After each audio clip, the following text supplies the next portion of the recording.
Jagat raya yang begitu luas yang belum diketahui ujung pangkalnya ini menunjukkan banyak sekali keajaiban di dalamnya.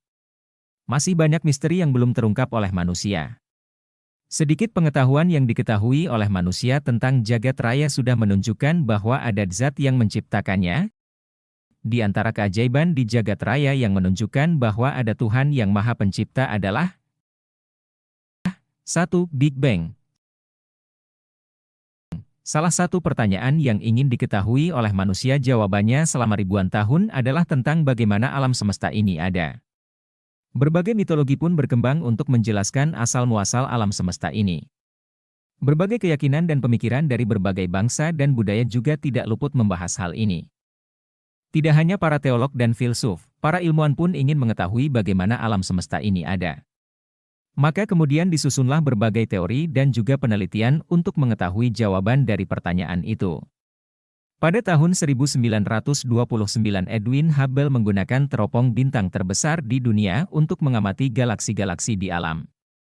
Dari hasil pengamatannya diketahui bahwa ternyata galaksi-galaksi tersebut bergerak saling menjauh. Hal ini menunjukkan bahwa alam semesta mengembang. Jika waktu ditarik ke belakang, maka dapat disimpulkan bahwa dahulu alam semesta ini berasal dari satu titik yang meledak hingga terus berkembang sampai saat ini. Teori inilah yang disebut dengan teori Big Bang, ledakan dahsyat atau dentuman besar. Dari teori ini diketahui bahwa alam semesta ini memiliki permulaan dengan adanya peristiwa ledakan dahsyat yang terjadi sekitar 20 miliar tahun lalu. Dari ledakan itulah kemudian terbentuk bintang-bintang, planet-planet dan galaksi-galaksi selama miliaran tahun. Masing-masing beredar dalam orbitnya dan masih terus mengembang sampai hari ini tanpa mengalami kehancuran.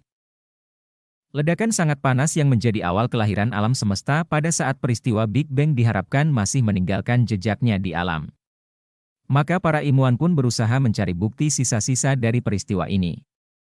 Pada tahun 1964 Wilson dan Penzias dalam observasinya menemukan sisa-sisa radiasi panas yang dipancarkan saat terjadinya Big Bang di seluruh penjuru alam raya. Ditemukannya bukti sisa radiasi dari ledakan ini menjadikan para ilmuwan menerima teori Big Bang sebagai teori terbentuknya alam semesta. Alam semesta yang memiliki permulaan, yang dahulu tidak ada dan kemudian menjadi ada, tentu ada yang menciptakannya. Tidak mungkin alam semesta yang tidak memiliki kesadaran, mengadakan dirinya sendiri. Lalu, siapakah yang menciptakan alam semesta ini sehingga menjadi ada? Yang menciptakan alam semesta ini adalah Tuhan, Zat Pencipta sebagai sumber awal dan sebab dari segala sesuatu. Pada peristiwa Big Bang, terjadi ledakan sangat dahsyat yang pada 1 detik setelah penciptaan temperaturnya diperkirakan mencapai 10 miliar derajat. Setiap peristiwa ledakan cenderung menyebabkan ketidakteraturan, cerai-berai dan kerusakan.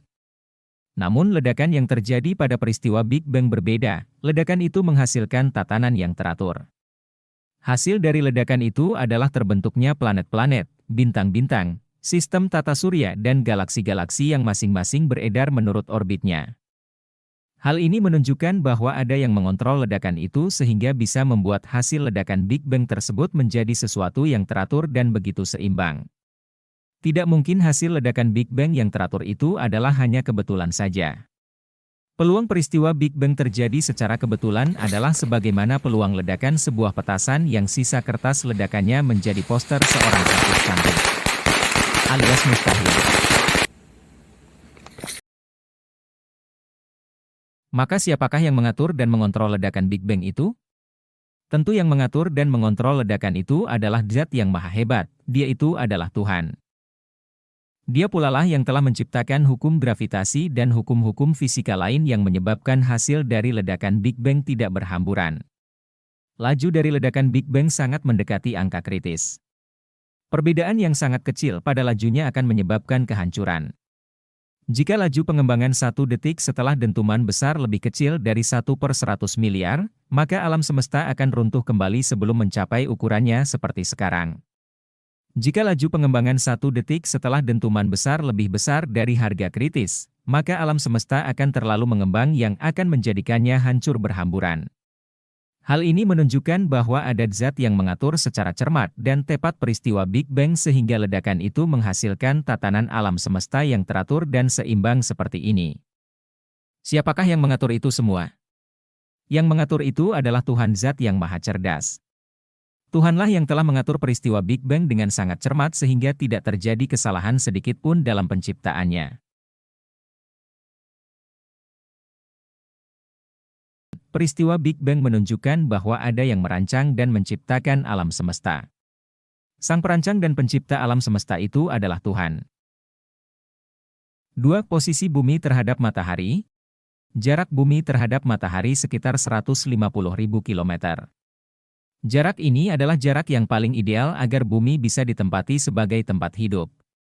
Apabila bumi jaraknya lebih dekat sedikit saja kepada matahari, niscaya bumi sudah terbakar panasnya matahari, dan jika bumi jaraknya lebih jauh sedikit saja dari matahari niscaya bumi akan membeku dan tidak ada kehidupan. Jarak bumi terhadap matahari ini adalah jarak yang paling tepat sehingga bisa mendukung adanya kehidupan di atasnya. Bumi juga mengalami rotasi, yaitu berputar pada porosnya. Dengan adanya rotasi bumi maka terjadi pergantian bagian yang terkena cahaya matahari dan yang tidak terkena cahaya matahari. Wilayah bumi yang terkena cahaya matahari mengalami siang hari dan yang tidak terkena cahaya matahari dalam keadaan malam hari. Apa jadinya jika bumi tidak berotasi? Hanya wilayah yang menghadap matahari saja yang terkena cahaya, sedangkan wilayah lain di belakangnya tidak terkena cahaya matahari. Wilayah yang terkena cahaya matahari akan merasakan siang terus-menerus sedangkan wilayah yang tidak terkena cahaya matahari akan merasakan malam terus-menerus. Jika ini terjadi, maka daerah yang terkena cahaya matahari akan mengalami panas yang mencapai 100 derajat Celcius dan tidak ada sungai serta danau karena airnya menguap. Sedangkan di daerah yang tidak terkena cahaya matahari akan dingin dan gelap. Sehingga tumbuhan tidak bisa melakukan fotosintesis dan tidak ada oksigen yang dihasilkan. Maka kehidupan pun tidak bisa berlangsung di permukaan bumi. Siapakah yang mengatur ketelitian jarak bumi terhadap matahari? Siapakah yang mengatur agar bumi berputar pada porosnya sehingga kehidupan bisa berlangsung di atasnya? Mungkinkah bumi mengatur posisinya sendiri terhadap matahari, padahal bumi adalah benda yang tidak berakal?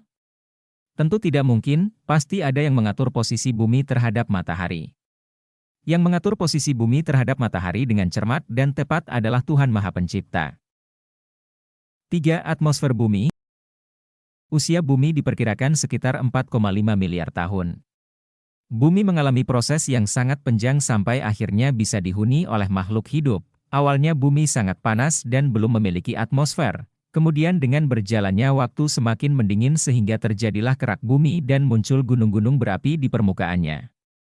Adanya gaya gravitasi mencegah gas-gas dari bumi terlepas keluar angkasa. Gas-gas tersebut menyelimuti bumi dan jadilah atmosfer.